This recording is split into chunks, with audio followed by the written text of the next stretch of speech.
Okay, so you should be seeing my screen right now then.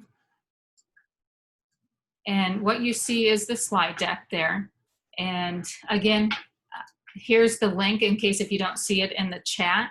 This bit.ly link right here will link you to the slide deck that I am showing you on my screen.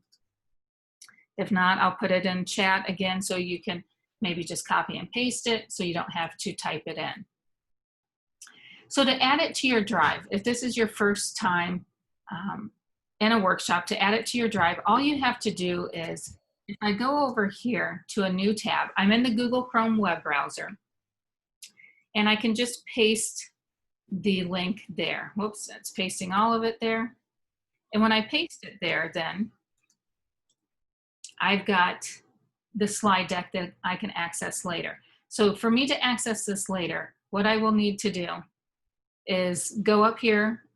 A couple different ways I could go. Right here, the first one, do you see where this is there's a triangle with a plus sign? That allows me to add this shortcut to my drive.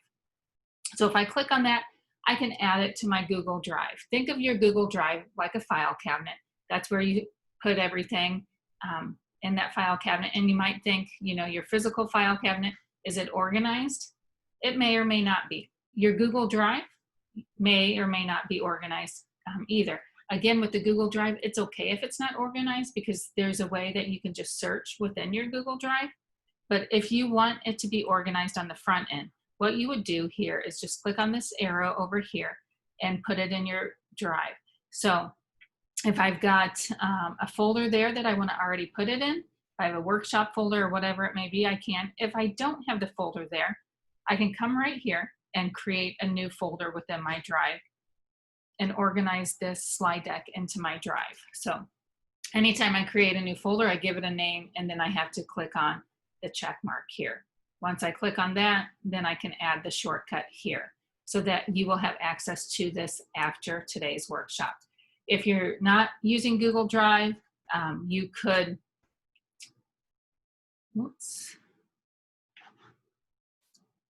you could bookmark it. To bookmark it, all you have to do is come up here to the star. This lets you bookmark this. You can bookmark it to kind of a folder if you have one created already. If you don't, you can choose another folder. You can create one. So kind of the same concept here, but this is bookmarks within Google Chrome, whereas this other one was adding it to your drive in Google Drive. So those are two different ways. There could be other ways that you've got it organized, and that's fine, but I just wanted to share those two ways with you. I do have a short evaluation for you to fill out at the end of the workshop, and then you will receive another evaluation. I think it's Becky is sending those out, and then once you fill that out, then she will give you your evidence of completion. I have been uploading these workshops on my YouTube channel that you can go back in and view at any time. And then I've been also sending them to Becky. Becky, I think before you got on, someone asked about the Google Classroom recording from, was it last week? Did I send that to you, or do I still need to get that to you? And I don't know if Becky's on right now. I know she's got a little one in the background too, so. Lisa, I do have all of those recordings, so I can send those to anyone who needs those, or I can even link it in the chat if that makes it easier for the person. Okay, it doesn't matter. And then they're also on the YouTube channel, but I don't know if I made all of these workshops viewable without the link. So yeah, if you want to put them in chat, you can. But so yeah, all of these workshops we are trying to record, because it's just like, you know, anytime you're learning something new, you see it, you understand it, but then when you have to go and access it yourself, it's nice to then go back to the recording to look if you forgot something. Because a big thing from, you know, learning with technology, you know, think about the last time you learned something new. Did you remember it? Were you able to pick it up right away and go with it? Or did it take you several times to get it down? Did it take you asking people around you, or, you know, texting or sending emails for people to help you? So I do love questions, so I hope you will ask questions as we go throughout today.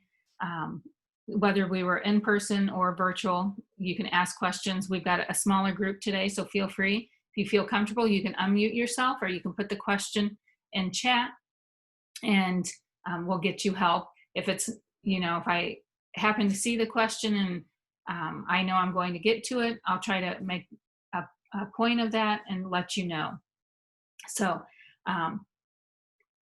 I do love questions, so don't hesitate. Don't think that it's something you should already know. And another thing, when you ask questions, I know as teachers, sometimes we're bad about, we always apologize. Like, oh, I know you've already covered this, or I know you just said it and I still don't get it.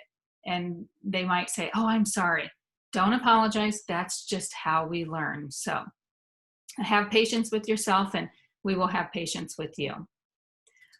Real quick, here on slide 3, my name is Lisa Schwartz, and a little bit about me is this is my 22nd year in education. The first 19 years I did spend in the classroom teaching 6th through 9th grade on various subjects, but majority of the time I did teach computers and computer science. And then currently I am working with the Learning Technology Center. It's grant funded through ISB. It's been around for 20 plus years. And I'm a regional ed tech coordinator. Currently, I am working here in Central Illinois with various ROEs and school districts. So we're glad you're here with us today and hope you can maybe ease some of your nerves that you have about working with students virtually, remote learning, whatever you might call it. So, and then hopefully from this, then you can, when we are back face-to-face with the students, you can still carry some of this over into the classroom and create a blending learning environment for your students. If you haven't heard about the Learning Technology Center, here's our mission. Here on slide 5, I've got some links to it as well. There's some other opportunities to get some free PD hours. We've got some online classes that are free. So if you've got time, check that out. We've got some other workshops. Here's my YouTube channel I've linked here, and then the LTC community. And so this is like a Bitmoji virtual classroom that you've seen a lot of people do here the past few months. After this workshop, starting at 11:30, I'm going to do another workshop on Google Slides and learning how to create your Bitmoji virtual classroom. So if you want to join us for that, that's at 11:30 today. All right, so are we good to go? All right, so someone asked, what's the name of the YouTube channel? It's my name, but there's a famous Lisa Schwartz out there, so you might not be able to, if you Google me, mine might not come up because, again, I've been using my YouTube channel to put the recordings. But if you click on this link here on slide 5, anytime in Google Slides when you're not in the presentation mode, if you come over here to see if anything's linkable, then you can see that there's a link here and you have to click again. If I'm in presentation mode on Google Slides, you can see anytime you take your mouse over something that has a link to it, it turns to a hand. So right now it's just a pointer because I don't have this bookshelf linked to anything. But if I come right here, this YouTube channel, click there, that will take you to my YouTube channel. And then you can see all of the workshop recordings I have out there. If you subscribe to the channel, anytime I upload any new videos, you will get a notification that something new is there. All right. So great questions. And again, keep asking, because then I know that you are trying to process all of this in your brain today. We are going to talk about screencasting today. And basically here on slide 6, screen what? A screencast can just be a digital recording. You could have yourself in a window recording what you want to talk about. You don't have to have your webcam turned on. It could just be your voice, but then you might be explaining something to the students. If you look, right down here for teachers and for students, so, we're going to focus on how you can incorporate this with your students in the classroom, whether it is remote learning or face-to-face. And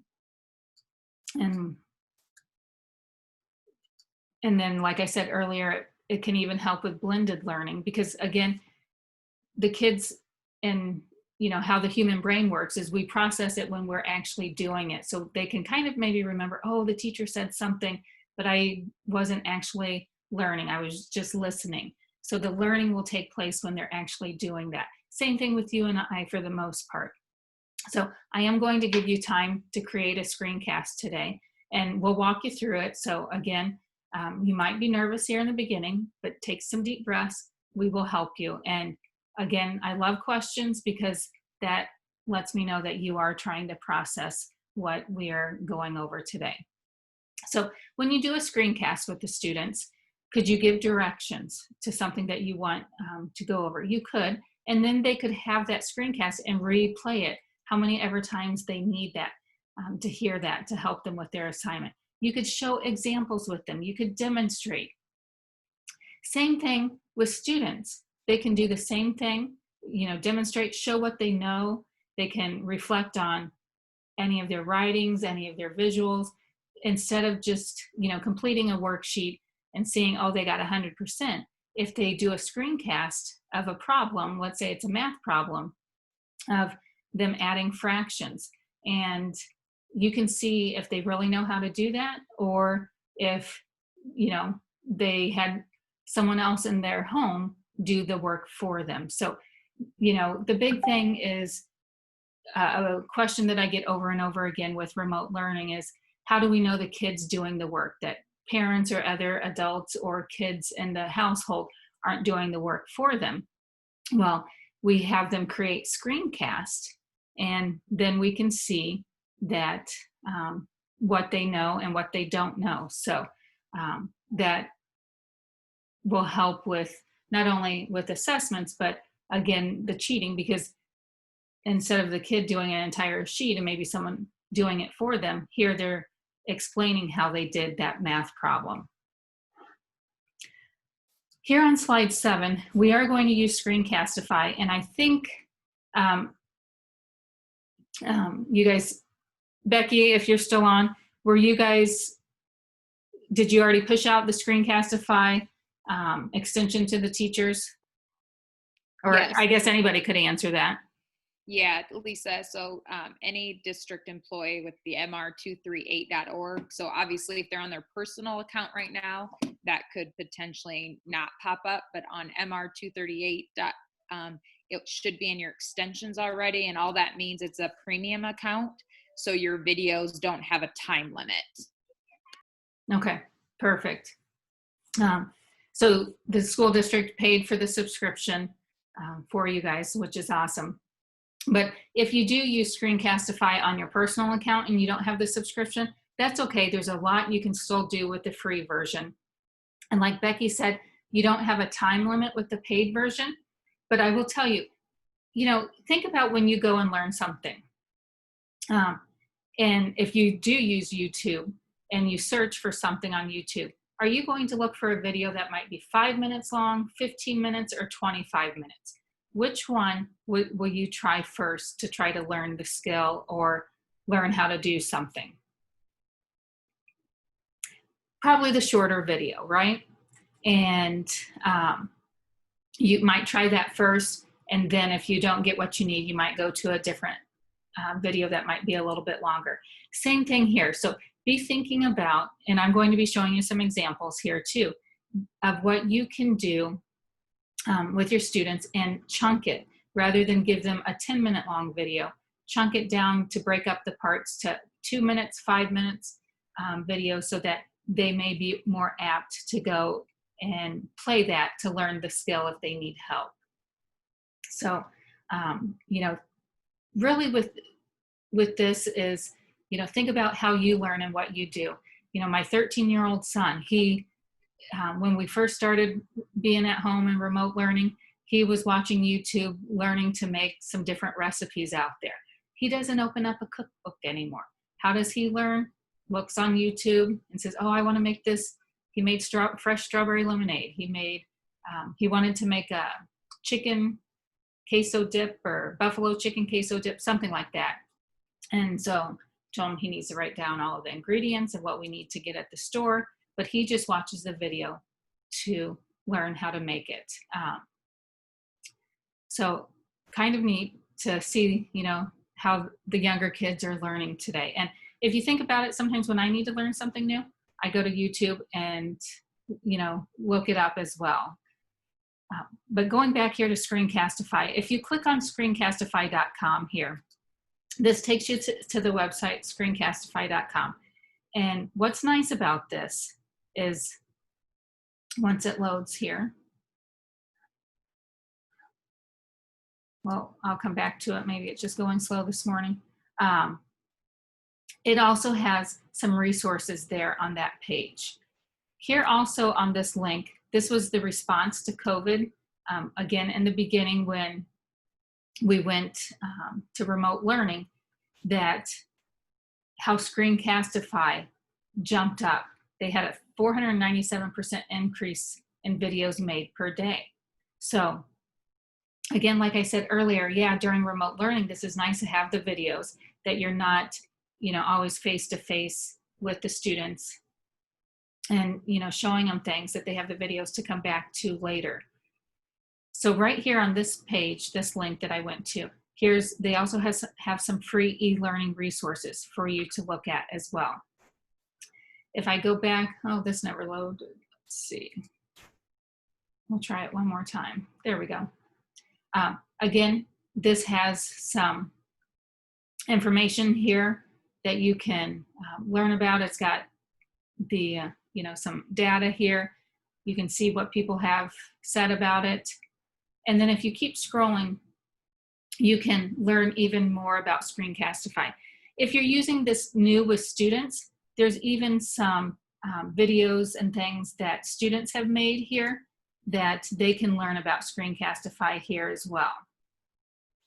So feel free to take a look at those as well if you already know about Screencastify. All right, so we're just gonna go ahead and jump into Screencastify here then. Here's some, I've got some links here for some other examples about Screencastify. I'll probably come back to this here. I'm gonna just jump to slide number 9. And again, like I said earlier, what Screencastify is where you can record your screen. Right here, I can record my whole screen. I can only just do one tab if I want. Or if there's nothing on the screen I wanna record, I just wanna record me, I could just do webcam only. And if I wanted to send a message out to the students. Do you have to use Screencastify just to do the webcam only? No, because some of you figured out we can use Google Meets to do a recording as well. But with Screencastify here, I'll show you how you can embed your webcam anywhere in your recording. You can turn it off if you don't want to be on there, because I will tell you, the first time doing some screencast, I wanted it to be perfect, and over time I realized, hey, I'm maybe looking at it more, critiquing it a little bit more than what the students are. Did I get the message across that I wanted them to know about the screencast? And then also make sure that you've turned on your microphone to talk so that they can hear your voice. So with Screencastify, I've got all of these options right up here. So I'm just going to jump up here to Screencastify. It is on my extensions. And just like Becky said, if you're using your work account, your mr238.org account, it should be up here to the extensions right here. If you don't see it, you could maybe go to the 3 dots and go to more tools.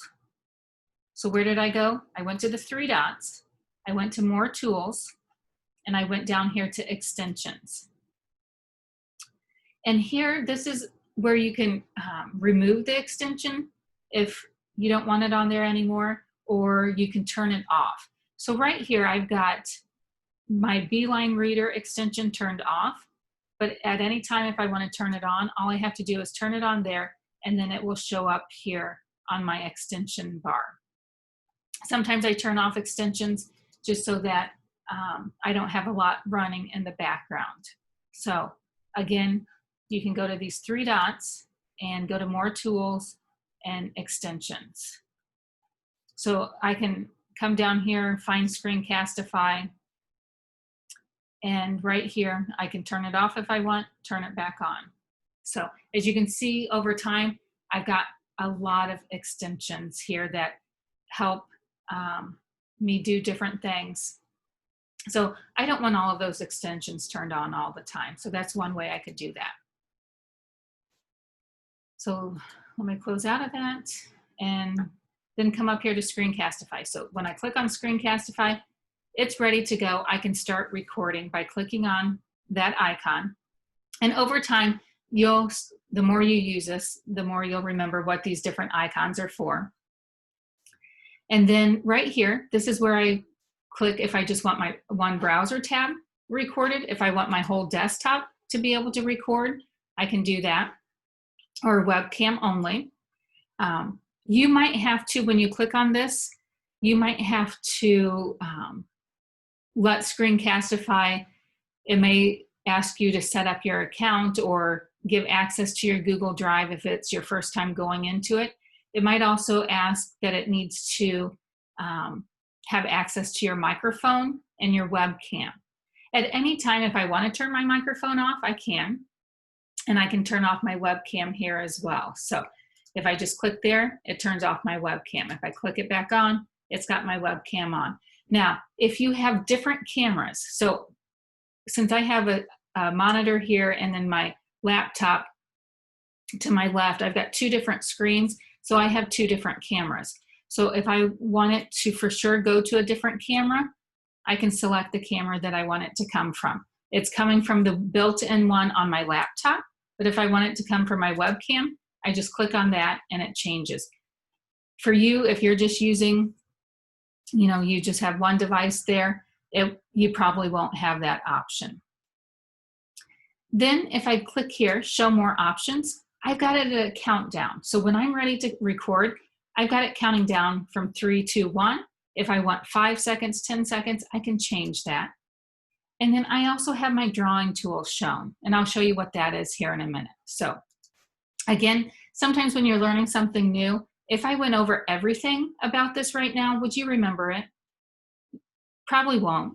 Maybe some of you do, but I'm going to just jump in and start recording and show you about some of the tools. So come up here, hit Screencastify, and let's say I needed to teach my students how to hyperlink. So maybe I talked about it when we were in remote learning, but again, I want them to have a screencast later to access if they need help. So I'm going to do that. So I'll go here to record, and then it'll do a countdown, or it should. Here we go. So before it does the countdown, it's saying which screen do I want to show. I want to show my screen 2 here, and I want to hit share.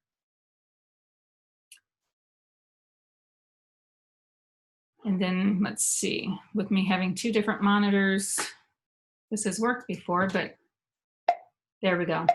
So it's doing the countdown. 3, 2, 1 was up here on the extension. Sometimes I get it here right in the middle of the screen, but I didn't that time.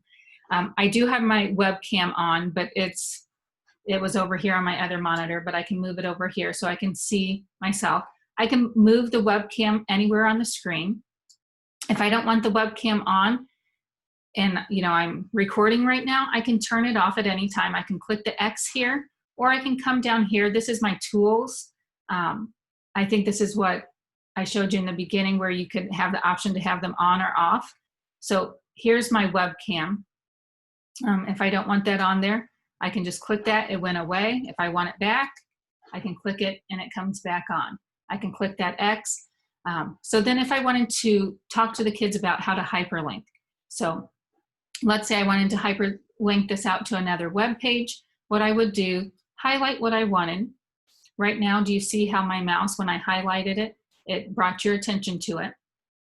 And then to link it, I could do Control-K for the keyboard shortcut, or I could come up here and insert link here. And then I would just paste in the link that I want to link to there. So let's say I want to link to this slide deck here and hit apply. So then when you have this, you can link to this slide deck. So this is showing how to create a hyperlink. And then I can stop it. When I stop it, let me go ahead and stop it without, I haven't shown you everything yet, but that's fine. I can come down here and pause it. And then if it's done, I don't want to add anything else to it, I can come here and end. So then when I end my recording, it then will start processing it. So this wasn't a very long recording, this, less than 2 minutes, so this shouldn't take too long to process. So right now what's happening is it is saving it to my Google Drive. So what's nice about this is you don't have to go and put it in your Google Drive. It will automatically save it to your Google Drive. It created, when your tech person, your Google admin created or pushed out this extension to your Google accounts, it created a Google Drive a folder for you. I say that, but you know what? It might not be created until you go into there. And I'll show you what you will have to do for that. So it's replaying it as it's uploading it, saving it to my drive. And once I've done this, then I can replay it if I want. So as soon as it says copy shareable link here, it's uploaded to my drive. I can come up here and give it a title. I can rename it, you know, I can put how to hyperlink. Then if I want, I can open it in an editor. And when I open it in an editor, I can edit my video. I can even mesh 2 videos together if I want to put 2 videos together. If I did them separate, I could do that. You could cut out parts of the end or the end or the beginning. You can crop some. Crop is cutting out different parts of it in the middle. Let's say you paused for a moment and you want to take some out. You can do that. You can even add text to this. If you want something to come up on the screen, you could write something here as well.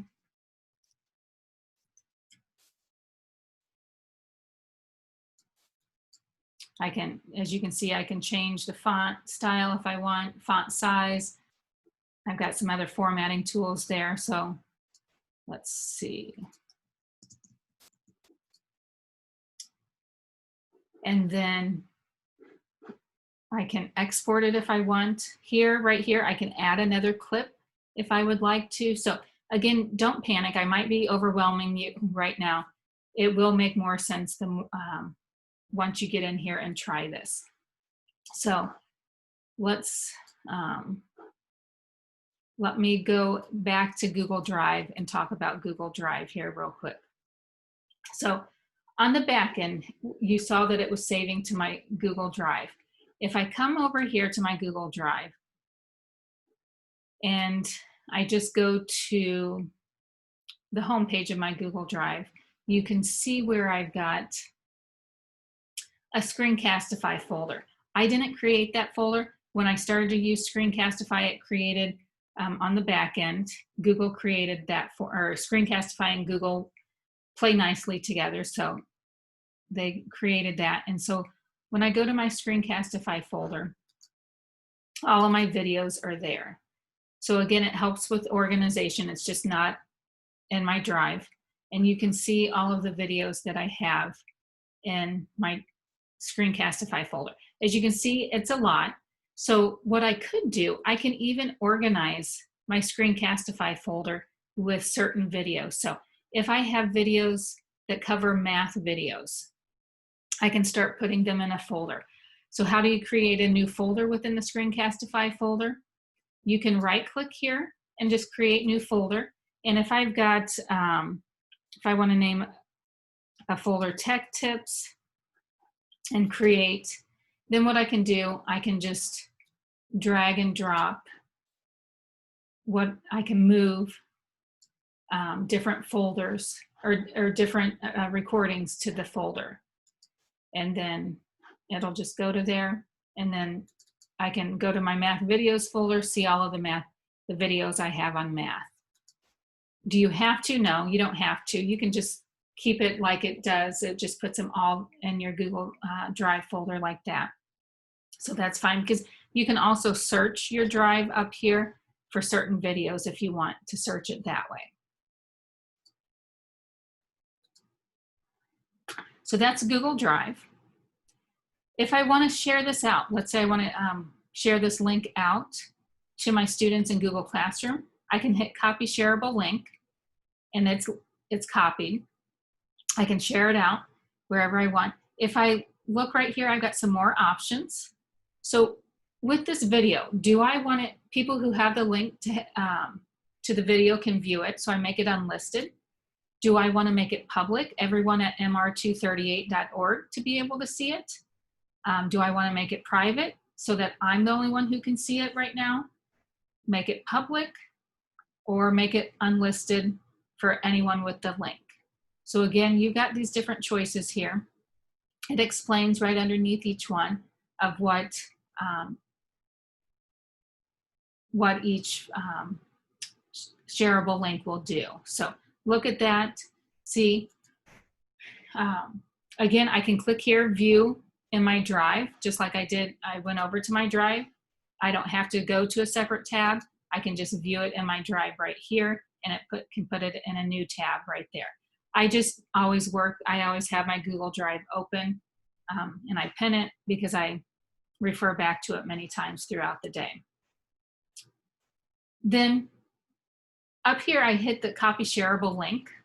If I scroll down here, let's say I am using Google Classroom, then I can share it right to the classroom from here. If I'm using Seesaw, I will have to do the copy shareable link, because right now it's not linked to Seesaw. Do I see in the future it might be linked to Seesaw? Maybe, maybe not, because Seesaw has their own recording built in. So I don't know if Screencastify will ever link with Seesaw. So, you know, some of you who are primary teachers and using Seesaw, same thing, you could do this. Instead of using Screencastify, you could use the Seesaw app and record your screen, record yourself if you want. So it's just what you get more comfortable with over time. So if I want to share this to the classroom, I can go right here. So before I go over all of this stuff, I want to show you one more screencast. I'm going to use Jamboard, and then I'm going to show you the tools, some other tools, and then I want to give you time to explore. So yeah, are there any questions right now?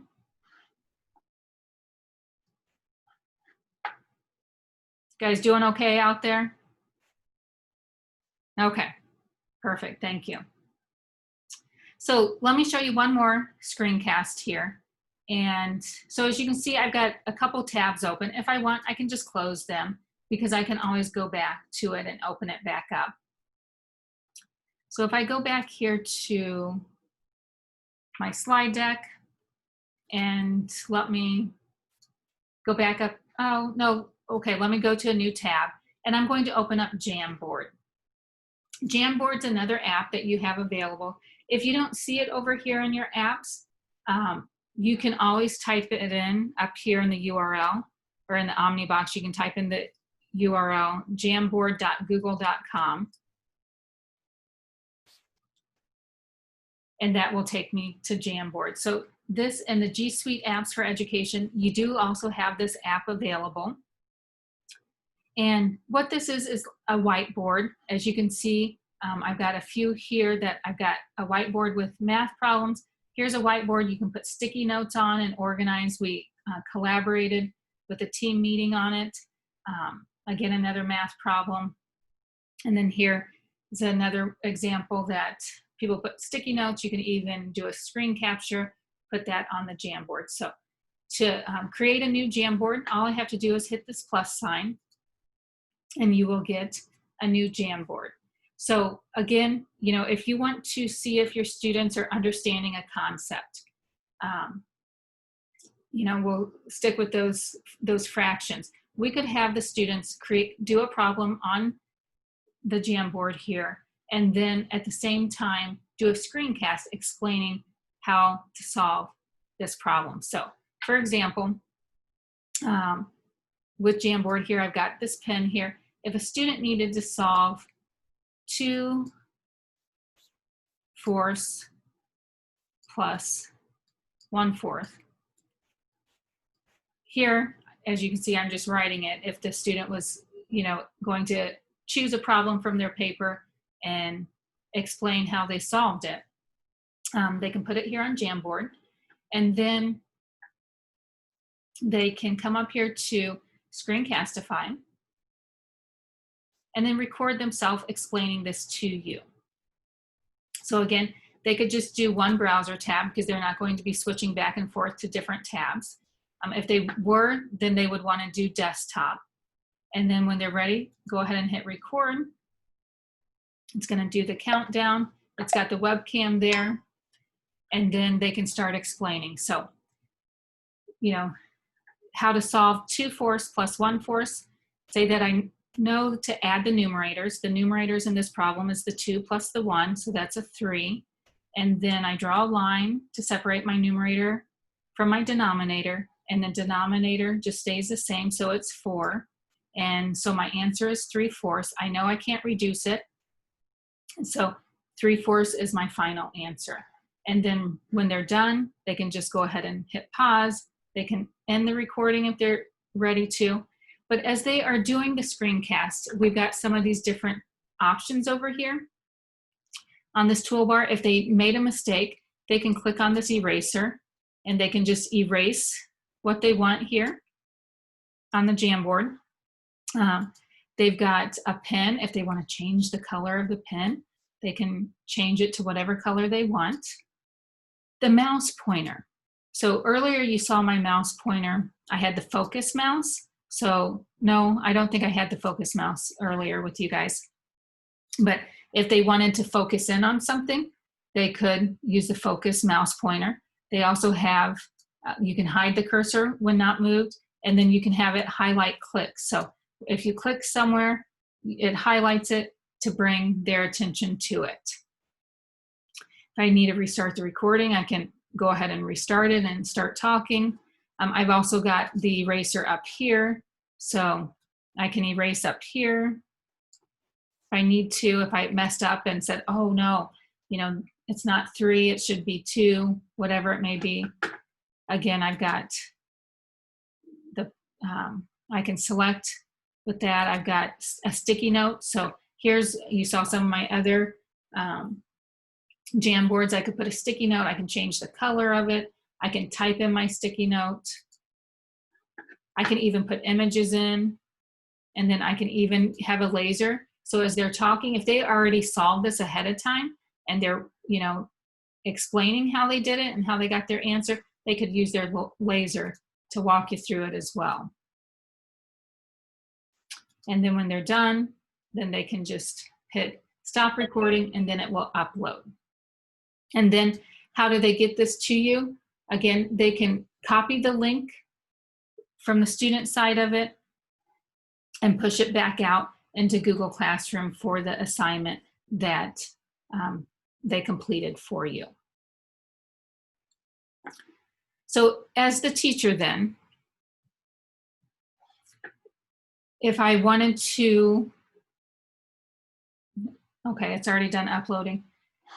Let me go ahead and pause this. If I wanted to share this out to my classroom, what I could do, let's say I was explaining how to do something or gave them a resource if they wanted, to look back to how to solve math problems, how to solve this math problem to do addition of fractions. I can choose the class that I want to send this out to. So let me send it out to my Google 101 class. And what I can do, I can create an assignment here if I want, ask a question, make an announcement, or create material. Let me go ahead and create the assignment, and I can hit go. And what will happen is it is putting this video here of me showing the example of how to add fractions. If I go up here, I always forget to name it. So let me go ahead and name it.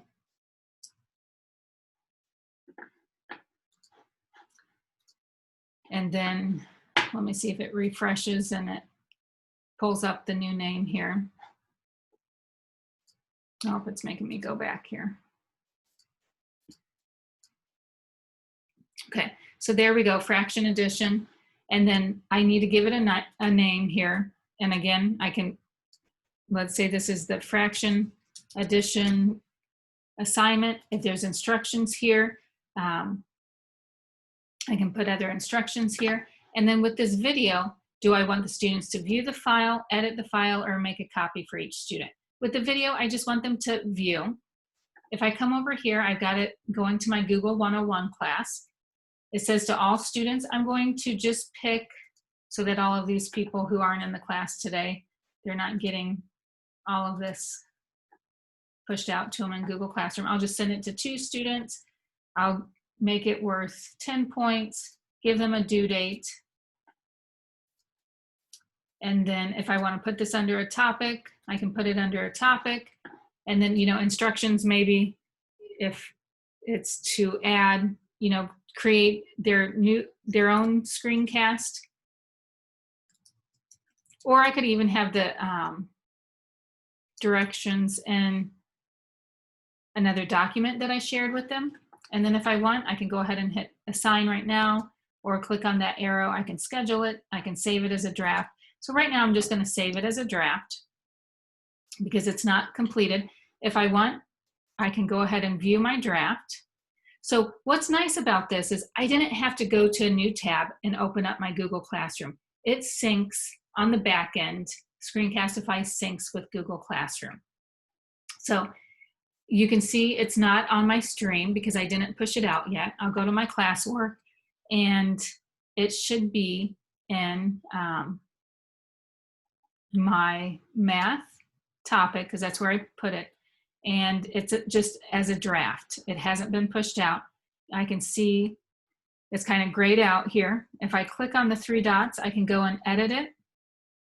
And here, let's say I wanted to go back and add some other things to it. I don't know if you noticed, when I pushed this out from Screencastify, I did not have these other 2 links here. I couldn't add other material to it right then. So that's why I saved it as a draft, and then I did go back to view the assignment so I can go and add other documents or other files here for the students. So if I wanted to, if I had the instruction sheet here, I could pull up the instruction sheet. If I had, a worksheet of some problems I wanted them to fill out, then I could have them, upload it here so they have that, and then take one of those problems and explain on a screencast how to add fractions. That is where I can see where their knowledge of fraction addition will be. So then once I add any other material here, then I can assign it out for the students to go ahead and do. Now, some of you might be asking, Lisa, I don't have the time to create all of this. Take a deep breath. Depending on the age of students you have what you could do over time, build up your reference material and use the screencast of the students to push out to the students to help with blended learning, to have them to look at them for resources. So if you don't have time to create all of these different screencasts of how to do everything they're going to be doing in your grade this year, over time, or if you have a student who gets done early, then you could use their screencast if it's done well and they're okay with you pushing it out for other students to use as a reference. Do it that way. I taught middle school and I did that all the time because I ran out of time to do everything I wanted to do. So have your kids help you do some of your screencasts then to push out to students. Even if you teach in primary, some of your kindergarten, 1st grade kids, they could, do some screencasts for you to push out to how to sign on to the Chromebook or the iPad, simple things like that. I'm sure you guys have other ideas out there that you can share with us here. So what I want you to do here, you still may be feeling nervous and not sure about Screencast, but I want you to give you an opportunity here to try Screencastify.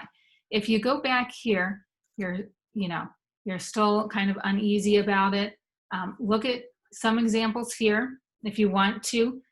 I've pushed out some examples here for you kind of in a blended learning environment, like, okay, she just showed us this, but I need another, I need to watch that again. So come out here to this example to watch that again if you'd like. If you already know how to do this or you feel comfortable, let's jump right in here in a few minutes and do that. I also have some other examples here of how you can use Screencastify. Let's say you don't teach math. How can I use Jamboard? How could I use Screencastify? They could,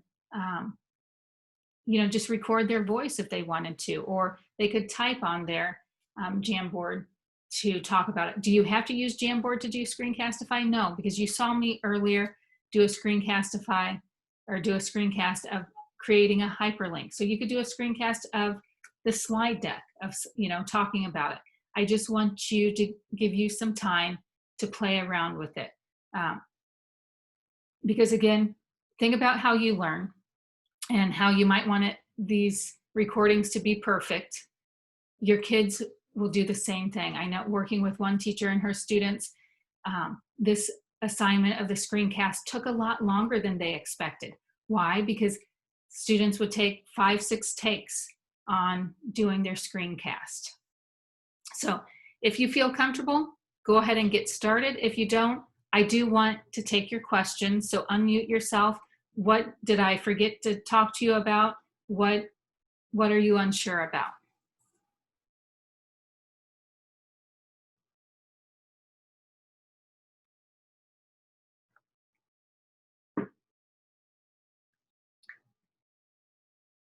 I'm seeing a few questions here in chat. It's saying, can you type on Jamboard? Can you upload a piece of literature? Yeah, great question. So here on Jamboard, yeah, you can, can you type? You know what? I don't know if I've ever typed. Let's see, great question. See, this is why another reason I like questions. I know with the sticky notes I've typed, but can I just go and type on Jamboard without a sticky note?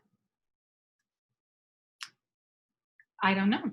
If anybody finds that out, let me know. I've always just used the sticky note, and maybe because that's the only way you could type, but maybe not. So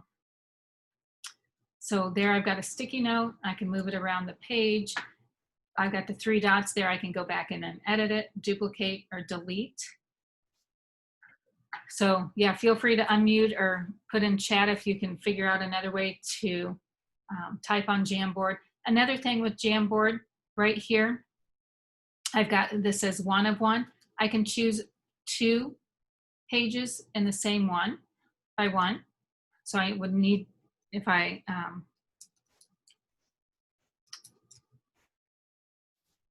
if I explain 2 or 3 different problems here, I could do a problem on each page. Just come up here and add. And then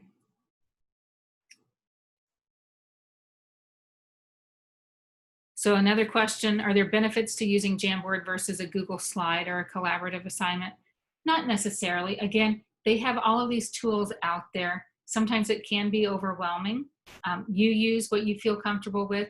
And sometimes if you give your students choice about all of these different apps out there, don't panic that you need to know about them. Again, your students may use them in a different way that you haven't thought of. So again, if you give choice, or it empowers sometimes the kids to learn about something new, this is how you can reach and challenge some of those students out there. Say, hey, here's a new app I learned about. I don't know much about it. Or, can you guys explore what all we can do with it? That's what I would always do in my classroom. Sometimes I would have them go to the waffle over here and look at all of the apps and see, all of these apps I did not use in my classroom, but again, students might use in different ways that you didn't think of. So again, that helps with your learning as well. But it's getting over the mindset of you needing to know everything there is about technology out there. And that's just, for me, it's impossible to know everything there is out there. So that's why I like your questions, because I learned from you as well. Did anybody, the question that, who asked? Mary asked. Can you type on the Jamboard in any other way besides the sticky note? Did anybody figure that one out yet?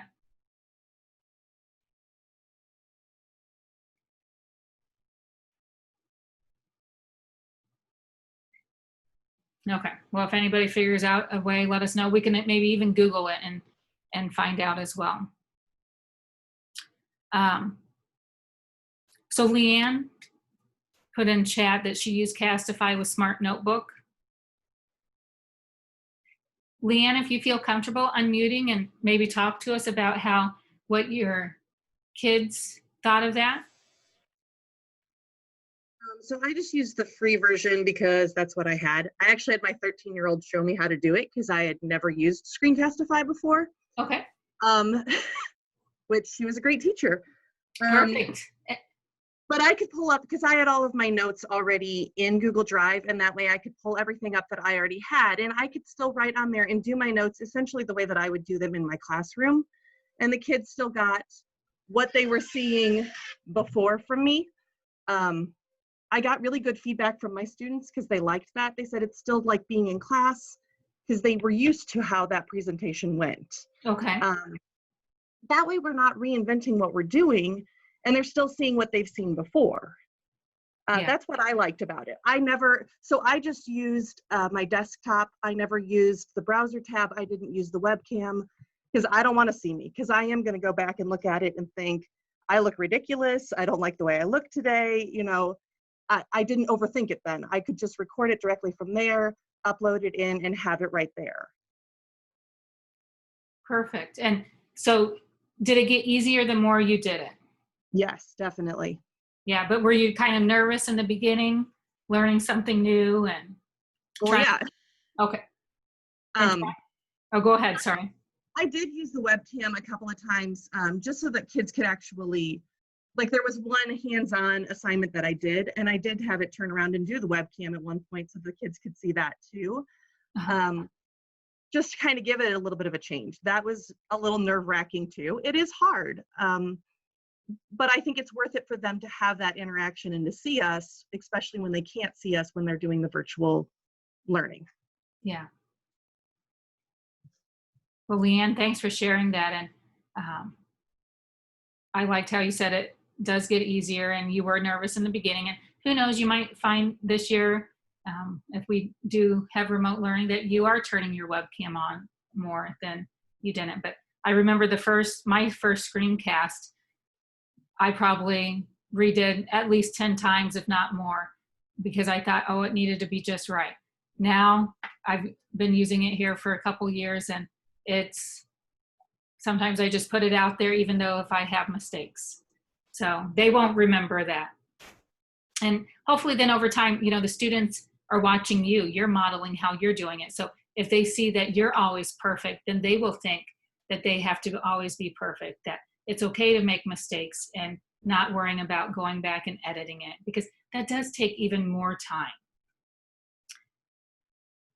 Okay, so what I want you to do here, hopefully you can get Screencast to work here.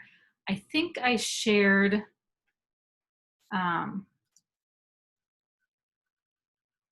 here on slide 17. So I haven't gone over all of the slides yet, but I just wanted you to experiment with Screencast, doing a screencast, and realize, you know, it's different than just watching me. So do I need to give you a little bit more time to do a screencast to practice with it?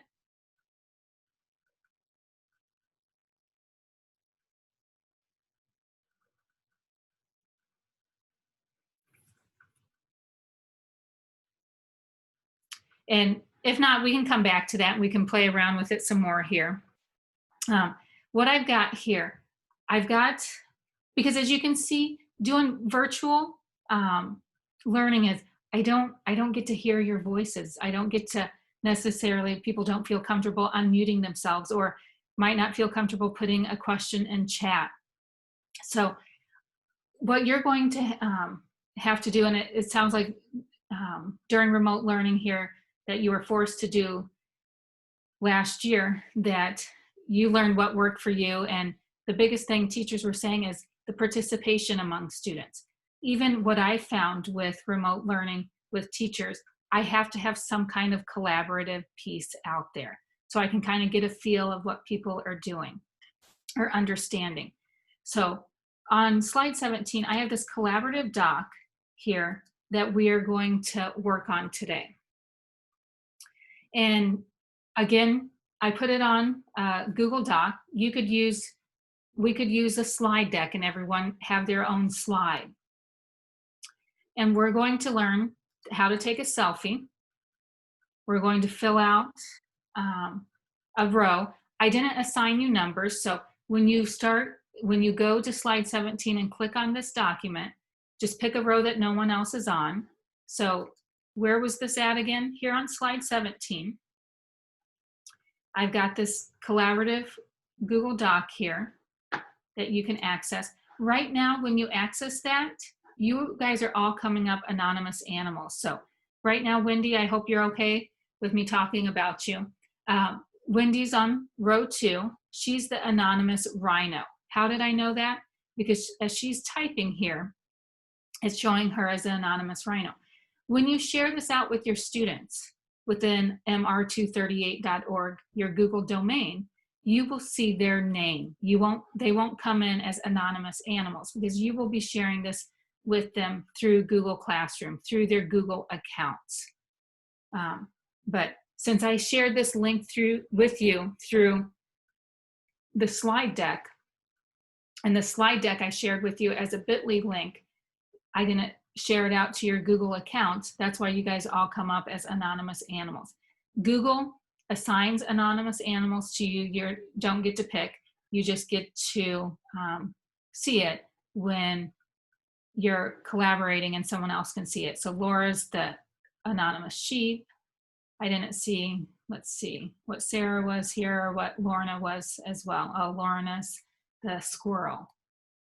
So what's nice about this, you can see real time what the kids, who's participating, who's maybe unsure. So if I see that Emily's not participating, I can maybe chat her real quick, and send her a private message. Hey, Emily, I see that you haven't started. Are you needing help? Do you know how to get to this document?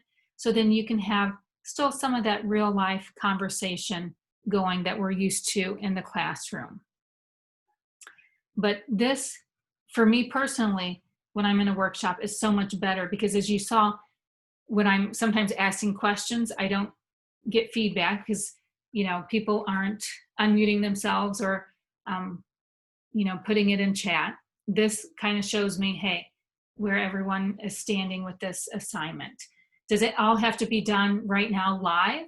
It doesn't, but you can go in and see later on whether it's an assignment you push out to the kids and they work on individually or it's a collaborative assignment. For this workshop, I've just made it collaborative so I can see real quick what people know. So some people are putting in an image, some people may not be because they're like, I've never taken a selfie before. Don't panic, we'll go through that. So how do you take a selfie? Go up here to insert and go to image. And here at image, then what I could do is go to the camera and I can take a selfie. As you can see, I don't know, Wendy put a photo in there. I don't know if that's a selfie right now and is that a bagel that you're eating? Or cupcake, whatever it may be. If that wasn't a selfie, she could have went out to upload a picture of herself from the computer, from her Google Drive, Google Photos.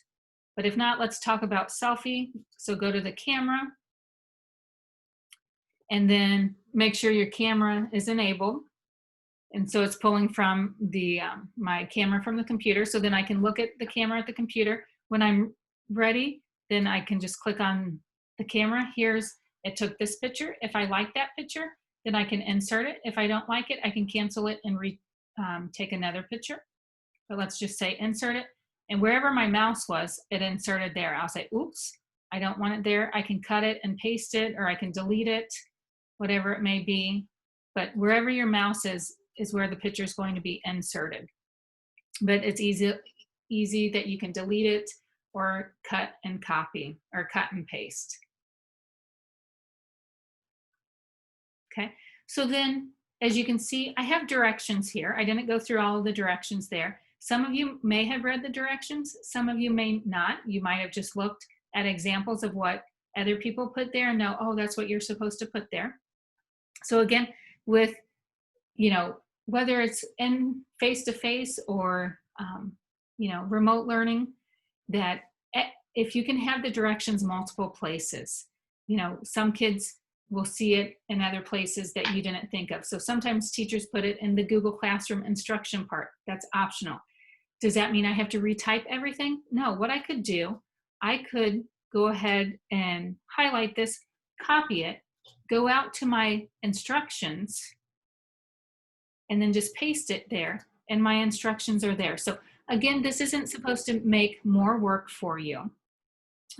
Technology, eventually, if you don't feel like that right now, it's supposed to make your life easier and help you differentiate among all of the vast amount of students that you have and their abilities. Just like in this workshop today, we have some people who are good to go. They would be ready to do Screencastify with their students. Some of you guys, like Leanne, shared that she did this earlier with her students during remote learning.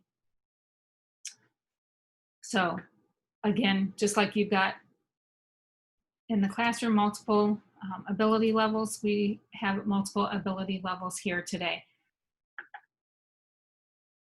So then what I put here on column 5 and 6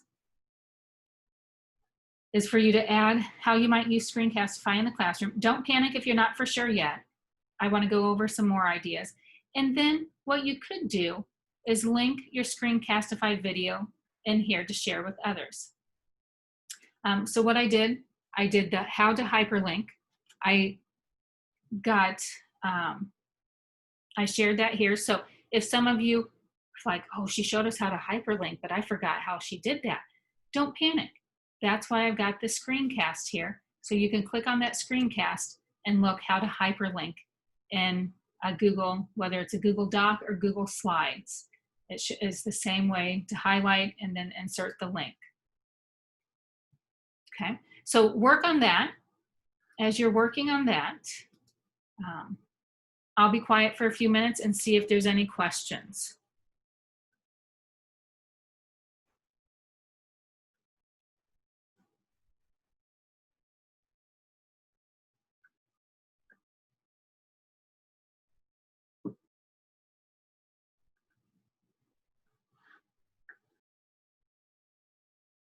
So some people are putting, yeah, their selfie might scare people this morning.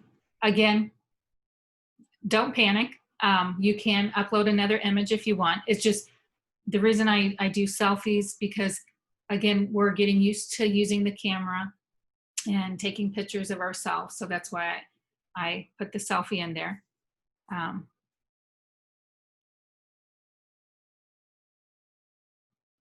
Oh, someone said they can't click on this document. Okay, so when you're on this document, do you have your own window or are you looking at my screen? If you're looking at my screen, you can't click on it. What you would need to do is open up this slide deck in a new window or on another device. If you want some more help with that, if you feel comfortable unmuting and talking, let us know. Or in this case, hopefully you're still learning. And then, if this happened in a classroom and you didn't want to take time to help that individual student right then and there, see if you could set up a separate Google Meet or Zoom or video conference with that student after the fact. But I've got time right now if you need me to walk you through how to access this document.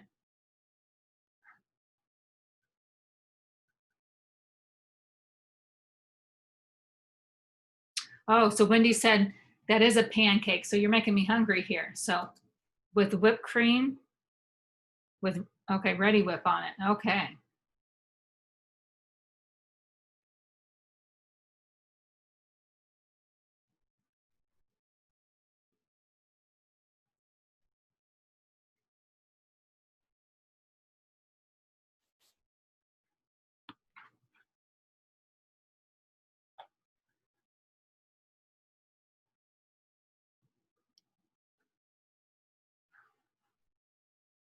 You guys are a quiet bunch today. Not much going on in chat.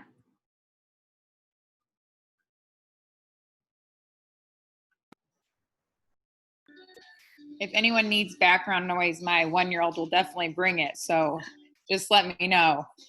Oh, awesome.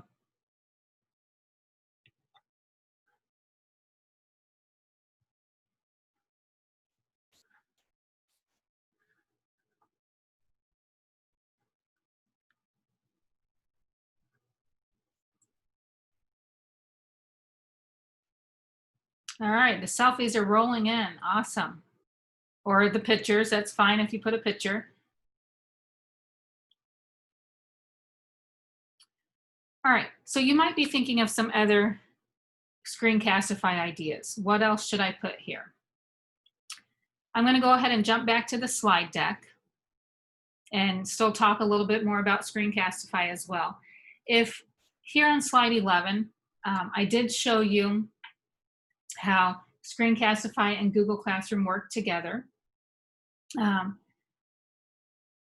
Another thing you can do, and I didn't talk about this, is you can also directly upload your videos to YouTube. So if you have a YouTube channel that the kids access, you could put out the videos on the YouTube channel. So again, you're going to hopefully learn and reflect so much during this time if we have remote learning. You know, think about how much you grew during the last couple months of remote learning and how you had to change your lessons or maybe do your lessons multiple times because you weren't getting the response because this was new for both you and your students. So you may decide that you want to upload all your videos to YouTube, and that's where the kids will access those resources. You will do what works for you. If I go back here to my Screencastify, then this is the tab of what I did a video on earlier, a screencast. I showed you how to share it to Classroom. You could upload it to Edpuzzle. I know I've talked about this before. I will tell you, Edpuzzle, I played around with it. Some teachers swear by it, that you can upload videos to it. I don't know everything there is to know about Edpuzzle, but it's another way you can push out videos to the students. You can see how much of the video the students watch. You can even incorporate questions within those videos for them to answer to make the videos interactive. So take a look at that if that's something that you want to learn more about. But as you can see, there's so much out there to learn about. It's impossible to know everything, unless if you just have unlimited amounts of time. But you go and learn what you need to know. I could share it to Wakelet. Wakelet is another tool that you can curate a bunch of materials and have in one place. So a bunch of websites that you can have in one place. So with my Wakelet collections, I've got a digital citizenship collection of different resources out there that I've shared with students before when we talked about being a digital citizen. Got a couple different remote learning resources. I have a podcast list of different podcasts that I have listened to. So I can create a collection. So if I want to create a collection here in Wakelet, and let me just put math videos, or if I wanted to have it, I can name it whatever, as you can see. And so I'm going to save this to this math video collection here. And then maybe. Let me see if that will work here. And so again, this is on the back end. We've got Screencastify and Wakelet working together, that you don't have to go out of Screencastify to copy a link and then upload it to Wakelet.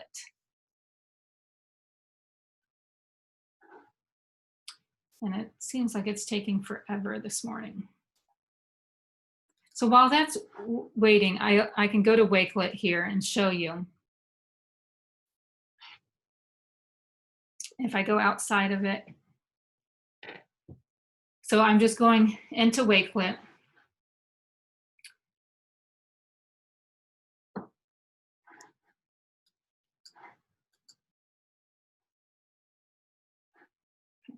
So here in Wakelet, you sign in. I've signed into Wakelet through a Google account. You have all of these different collections out there that people have put together. And there can be videos, they can be websites,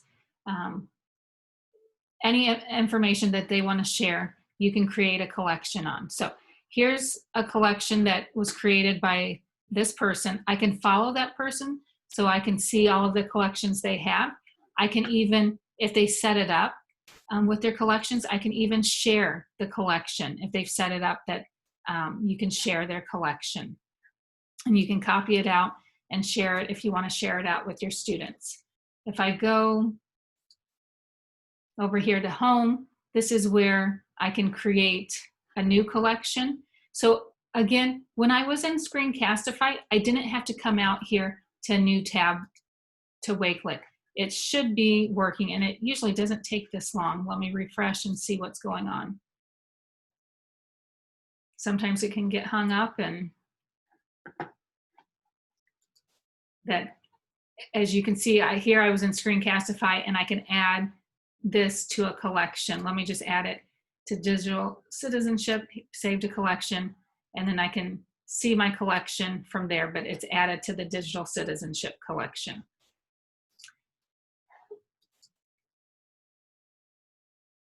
So if I go to my digital citizenship collection, here I can put a description on it, and then you can see all of the websites or videos that I have shared to this collection. So it's another way to organize information and to even, you know, push this out to students. Again, does this work for you? It may or may not. You may have to go out and learn more about Wakelet if this is something that interests you. But here, I'm just trying to show you that here's another way you can push out your screencast using different tools out there. So here's Wakelet. Here's my screencast that I created this morning. I can save this item, and then here in read mode, that's anytime you see the word beta, that means they're testing it. They're wanting to see how users are interacting with it. They're collecting data, and it could change before they push it out to everyone. So let's see.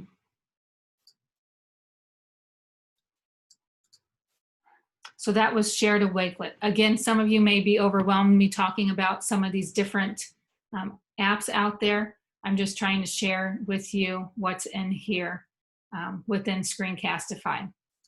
If you look back here on the slide deck, here on slide 13, you may not see it in your Screencastify. What you will have to do, whoops, you will have to go in and turn them on. So sorry, my mouse is moving it around too fast. So how do you turn it on? Come over here to Screencastify where it says more options, and it says add more and see more share options. You might have to click that, and then you can turn it on or off. Or they may have just pushed this out. Can someone tell me on yours, do you have all of these options there, or did you have to turn them on?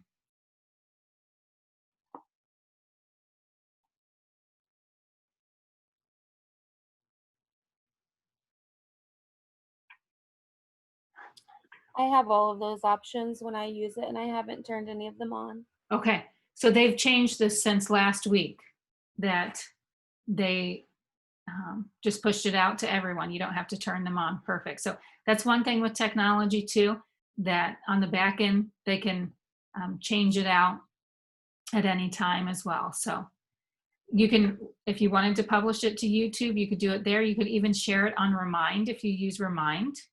You could send it an email. You can even generate a QR code and people can access it from that QR code. So again, a lot of different options here. Another thing right here, I can download. If you look here, if I want to download it, I can go ahead and download it to my computer. I can export it as an MP4. I can export audio only. And or if you see people have GIFs of different things, you can even export your screencast as a GIF. And you know, that can be an option. So it just plays automatically. So usually what we see is some of those GIFs out there are, you know, funny memes that it just plays automatically on your screen. So you can do that with your screencast as well. Another thing here with Screencastify, can't reduce it. So 3/4 is my final answer. And then when they're done, sorry, I didn't realize I pressed play. Another thing here, do you see I have 3 dots? Oh, and then they can start explaining. Let me just, since I'm in the record, let me get out of this here. Let me just show you, you've got 3 dots here for more options, and then you can even share this Jamboard. So when you're in Jamboard here, I couldn't click on it because I was in the screencast. But right here for the Jamboard, I've got 3 dots here for other options. I can even share this Jamboard out. And if kids were collaborating or teachers were collaborating, if I click on share, I can have anyone at MR238 be able to access this, or anyone with the link, whatever you want to do. And then you can have them view it. You could have them be editors. And then you would just have to copy this link of this Jamboard out for the students. So if they were, you know, working on it together, they could work on it together, and then one of the students could do a screencast of their work that they worked on together. So again, you can still allow for collaboration. Do you have to use Jamboard? No, just like, I think, was it Mary or someone asked earlier that, you know, any app out there that you can collaborate on, you can use for a screencast.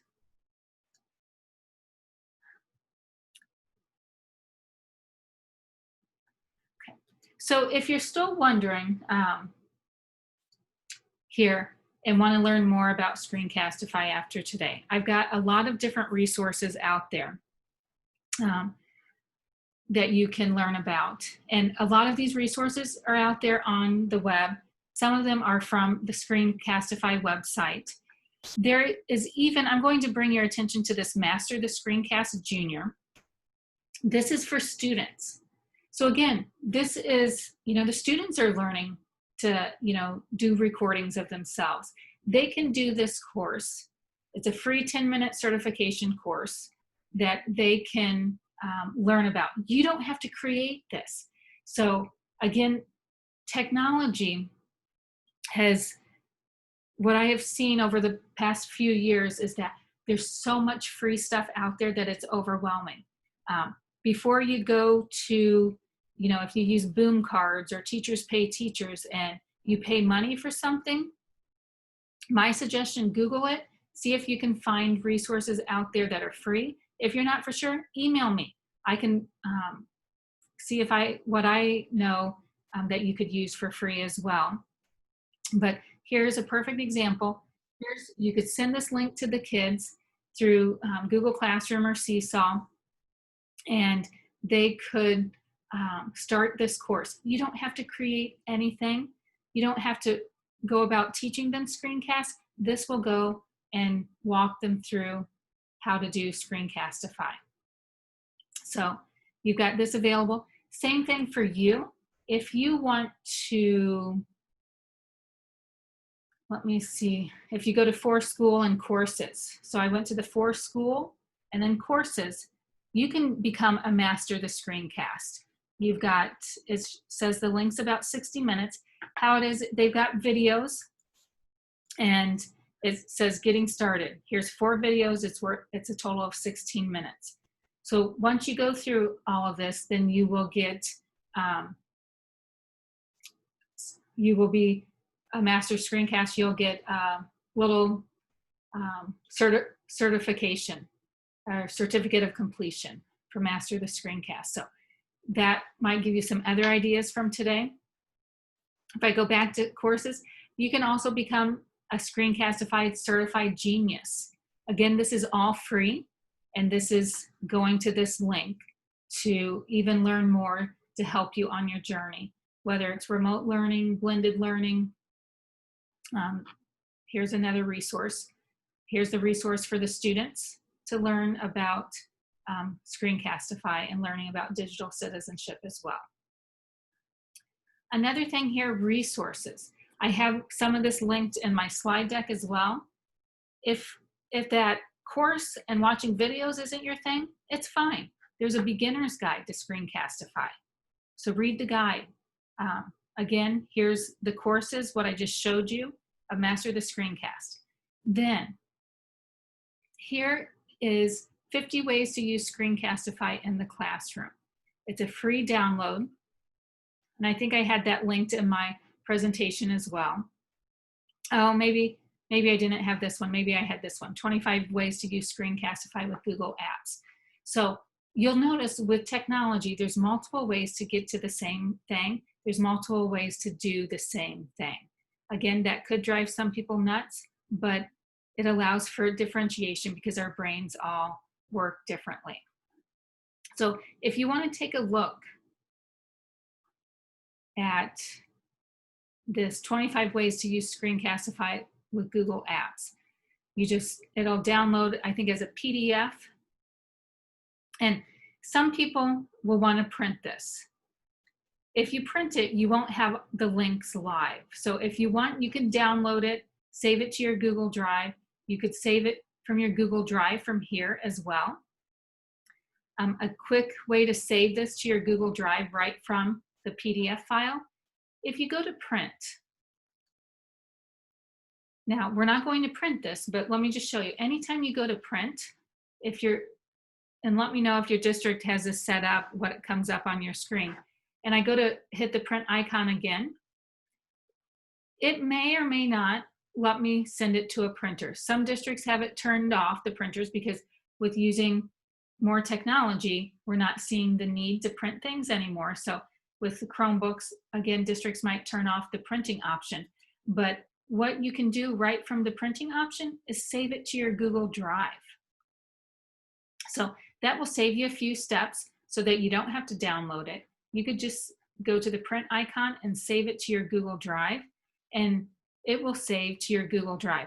Now, one thing, it's saving to my Google Drive, but I can't organize it from here. I'll have to go to my Google Drive, organize it in the folder I want.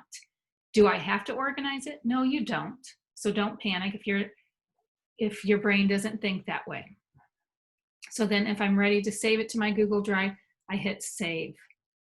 So again, anytime, there's a lot of resources out there and you see things and you want to save them, you can come up here, click on the print icon. You still might be able to print it, but really if you print this, it won't do you much good because it has links for you to go to. It's hyperlinks in there to take you to other resources. So if you printed this, you couldn't go to those links, but I could save it to my Google Drive and have it ready when I want to access it. So then if I wanted to, as you can see, all of these, anytime I hover my mouse over it and it turns to a hand, I can click on it. As you can see, it's by the app. So this one was the 25 ways to use Google Apps with Screencastify. I don't know, Jamboard's not, I don't see Jamboard on here, but even Google Drawings, Google Keep, you can get some ideas of how to use different apps out there. So Google Keep, again, is another app that you could use. If you look here, you've got a video you could watch, and you can play that, and then you can read more, and it kind of gives you an overview about Google Keep and how you can use that with Screencastify. So I wanted to build in some time here to give you some time to look at these resources, and to give you, I call it play time, to go out there if you haven't had a chance to create a screencast. Do you have to upload it to the doc? You don't have to. But again, as a teacher, I just wanted to share this with you, that this is a way, whoops, I already have that doc open. Whether this was asynchronous or synchronous learning, you could see how your kids were doing. If you were, doing this right now with the students, this is a great feedback.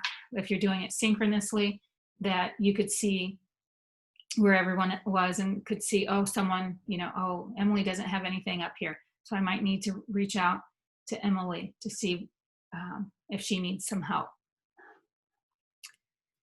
So I'm going to give you I'll give you 15 minutes here to practice using Screencastify. If you want, go back, check out Edpuzzle, Wakelet, Jamboard, go back and check out this PDF document or any of the other resources here on Screencastify to see if that's something something that you want to learn more about. If you want, you can learn about it on Screencastify too, but I also have the Screencastify Submit. This is something new that Screencastify is coming out with. It is in beta testing. They're testing it out, and you can learn about what that is as well. I've got some, here on slide 22, some other tools for screencasting as well. I don't work for Screencastify, but that's the one we just chose today, and that's the one your district has paid a subscription for you for, but you can check out some of these other ones.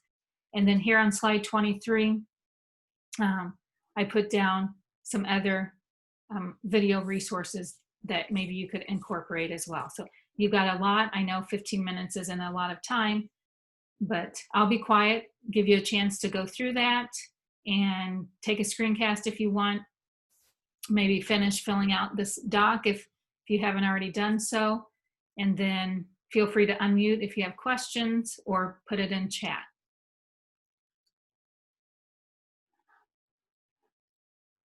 Any questions on what I'm asking you to do right now? Okay. Thanks for the shaking the head no.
All right.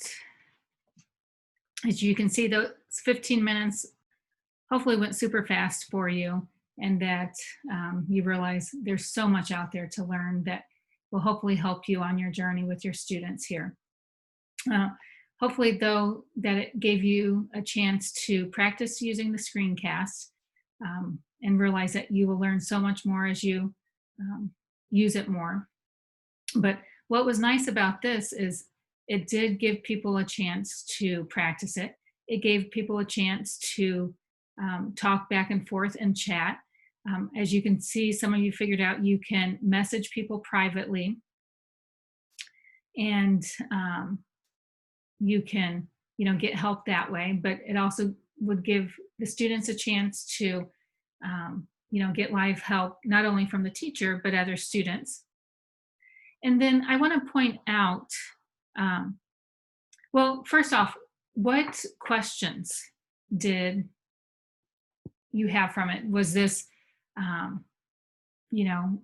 easier than you thought? Or you still have some anxiety, nerves out there? Does anybody feel comfortable that they could unmute themselves right now and share your thoughts with us? Either about if it was difficult, easy to use, or if you're still nervous, anxious about using it. If not, if you feel comfortable putting it in chat as well. Because again, as you can see, even with this workshop, getting sometimes the communication with people wanting to talk, isn't always the case. So having other means, we've got the shared doc here as well that we've seen people fill out, and people have put information in chat as well. I'm going to go ahead and share my screen here with you and talk about a couple other things here.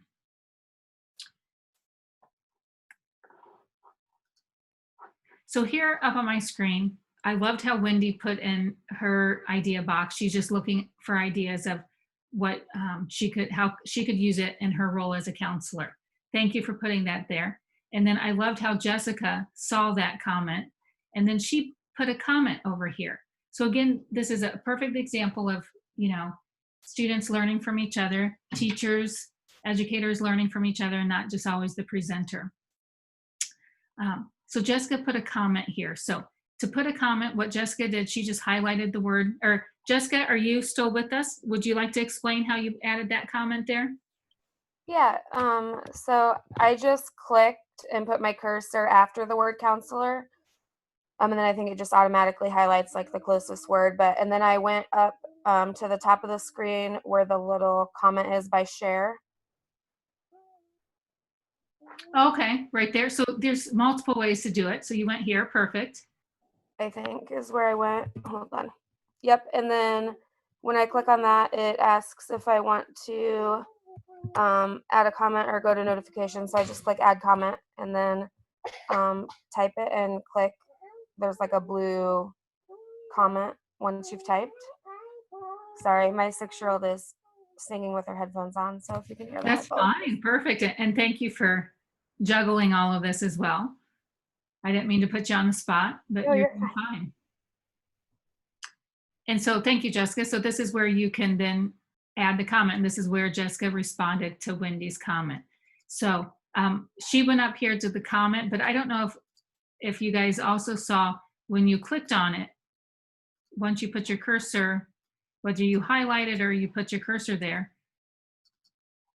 then you get add comment that comes up right there.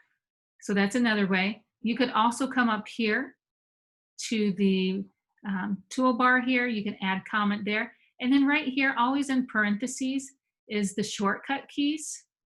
So it would be Control. This is on a Mac, so that's the shortcut keys on a Mac, but whatever it is on the computer you're on, you should see it there. You could also go up here and hit Insert Comment here. So there's 4 different ways. I learned something new from Jessica, that she goes up here to comment and then goes new comment that way. So thank you, Jessica, for sharing. But again, lots of different ways to do that. And then what you could do, then as you can see, I responded back. I put great idea, Jessica. If you want to always respond to a comment and you want them to be aware that you commented, what you could do is, if I put, great idea, and let's say, I know I've got, real quick, I've got Becky's email. So if I want to put Becky's email to tag her in this, I would just have to put her email here. And then it mentions Becky in this comment. She will get an email that, hey, there's an action item, or there was a comment that mentioned you, to go and take a look at it. So if you're ever worried about them missing comments, whether it's students or other teachers that you're collaborating with, put their email. I hit the plus sign to assign it to them. You could also do the @ symbol. The @ symbol does the same thing. Hit reply, and then Becky will get an email saying that she's been mentioned in a comment, so that whether it's an action item that she has to take care of, or just a question maybe someone's asking. So not only it's on this document, but it's also in her email.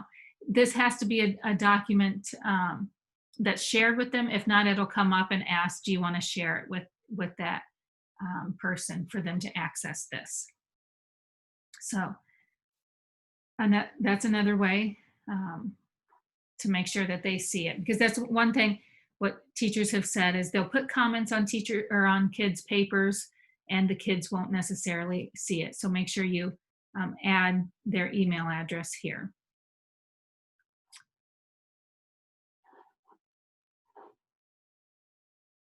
All right, so I appreciate looking at this. Some people added a hyperlink here. And then, don't forget, if you forgot how to add a hyperlink, you can come back here and click on this link of how to do a hyperlink if sometime you want to add that to this. But we can see some other ways that people have thought about to use screencasting in their classroom. I didn't create another document, but does anybody want to share anything that they found during your 15 minutes, that you looked at the 25 ways to use Screencastify in your classroom? Anything that you really liked and would like to start doing if we're in remote learning this fall?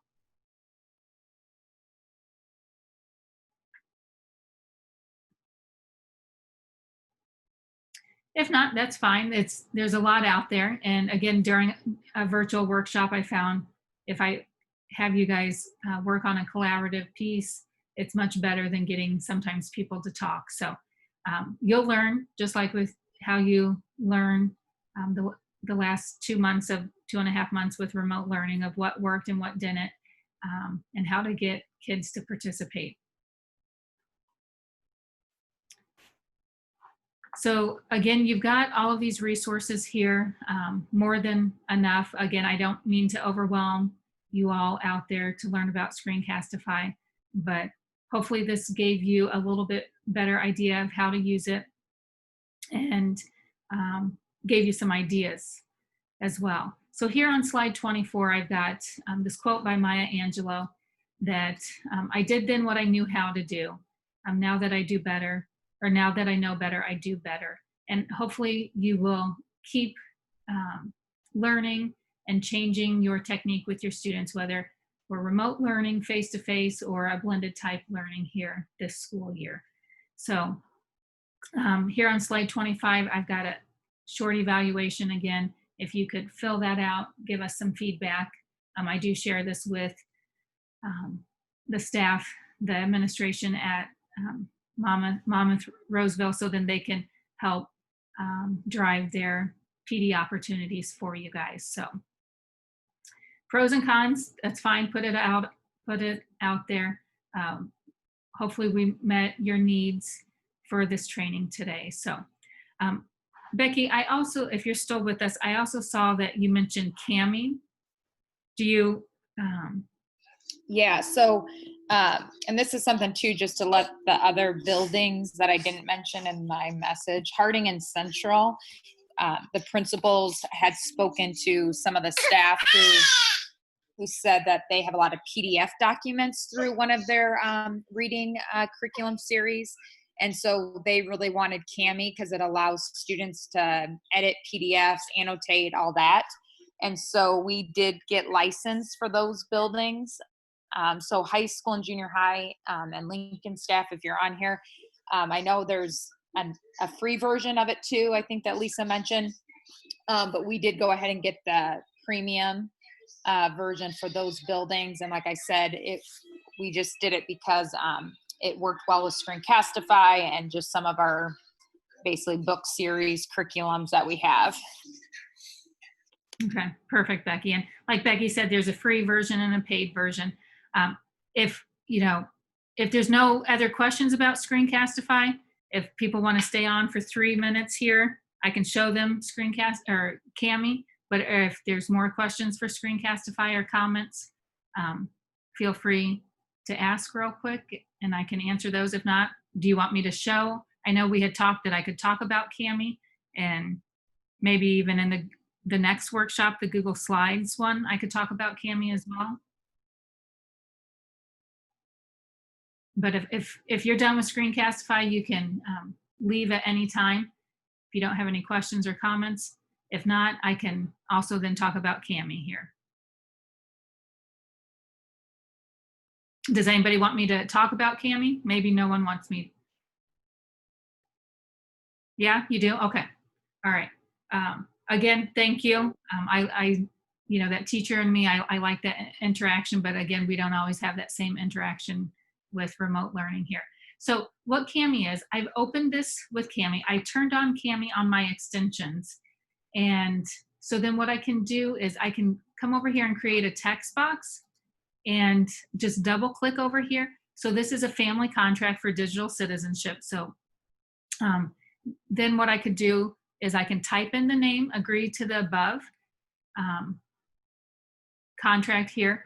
If I needed my signature, so let me just go ahead and type in my child's name and, it asks for the signature. So right here, if I needed the signature, what I could do, come over here to the signature, and the signature is the paid version.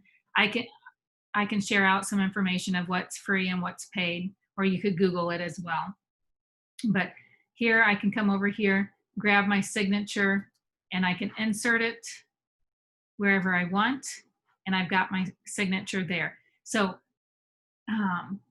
you could also, you don't have to have the paid version to do some of the, the typing, put the text box on there, but the signature is one feature of the paid version.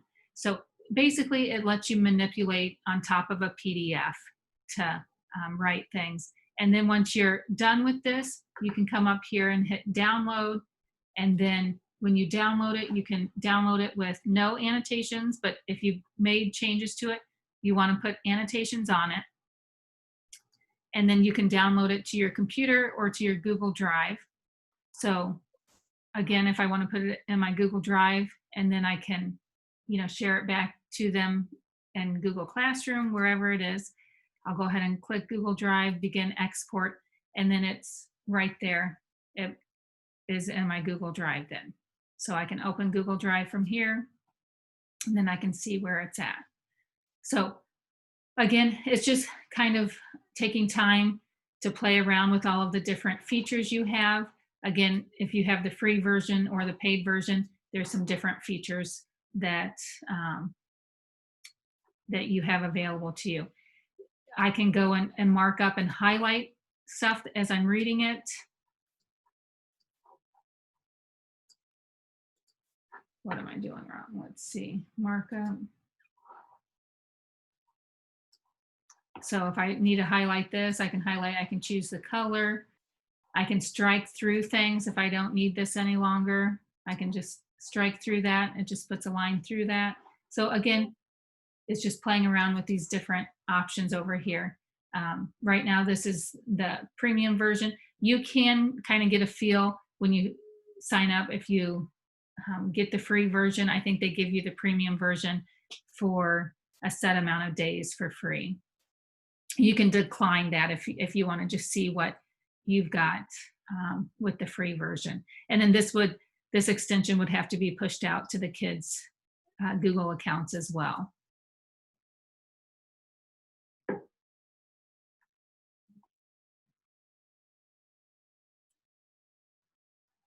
So that's just a quick overview of Cami. And maybe in our next workshop, if we have time, if anybody's joining us for that, we'll talk about that as well. Any questions or comments about Cami?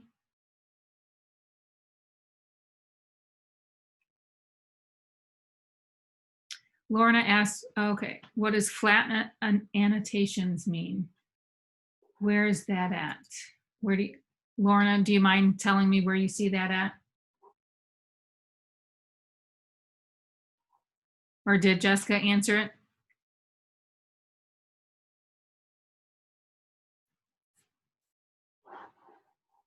Oh, Lorna might not be on anymore. I think it's when you went to save it, it asked if you wanted to save it with the annotations or if you wanted to flatten the annotations. Okay.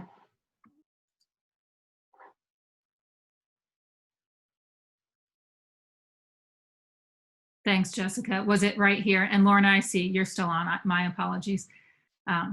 Was it right here, Jessica and Lorna? Yep. Okay. And then right here, the destination, it's letting me select a folder that I want to put it in right now. So that's a newer feature that wasn't always available. So I can put it in a folder if I already have a folder created in my Google Drive. If not, I can go create one and then put it here. So I like that feature to help me stay organized. Okay, so okay, the flat annotations, I just now see it. My apologies. And I don't know if this is a new feature here as well.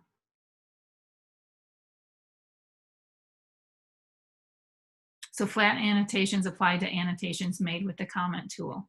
So Lorna, I'm glad you asked that question because I hadn't seen that feature before.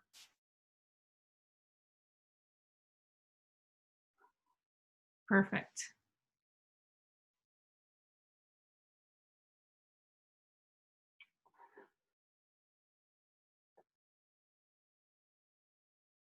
All right. So again,